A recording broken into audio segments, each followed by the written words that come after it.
selle mõnusa vestluse nüüd lõun ära korraks, et tulla kokku. Minu kogemus on see, et sellistel kokkusaamistel ja seminaridel käivad ebakindlad inimesed. Ja see võib isegi tõsi olla, sellepärast, et tegelikult me muretseme nagu tuleviku pärast. Tegelikult me mõtleme, mis see tulevik toob.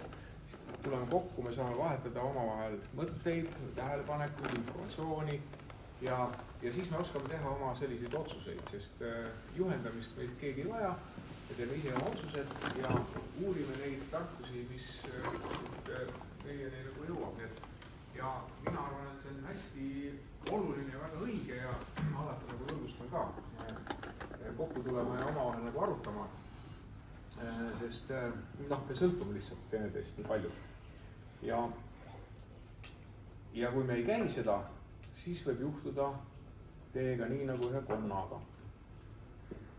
Et kui te kujutate ette, et meil kõigil on läinud ju aeg-ajalt väga hästi, mõnikord on veidi kehvasti läinud, aga kord oli ka üks konn, kes nautis ilusat kevadet ja soe soovesi jahutas keha, päike paistis, laurusid, lehed läksid puusse ja konn istus siis mätta peal ja mõtles, et küll see elu on ikka ilus.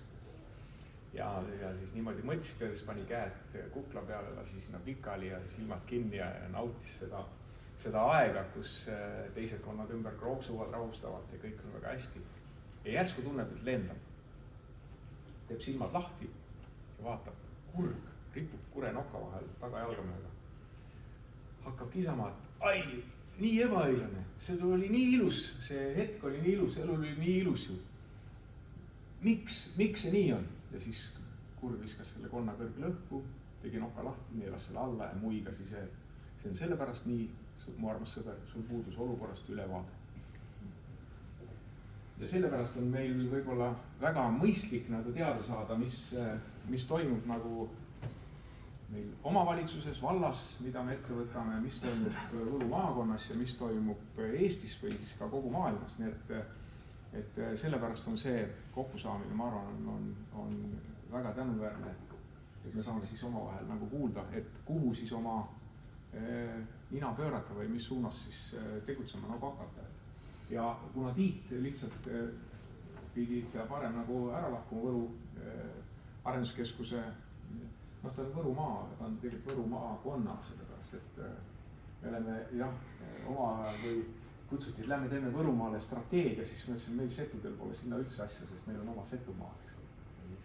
Siis nüüd parandust on alati, et Võru maakonna arendusstrateegiat me teeme, sest see on 2 maad seal sees, nii Võrumaa kui Setumaa. Ja Tiit on Võrumaa siis arenduskeskuse juhatuse liige ja hoiab siis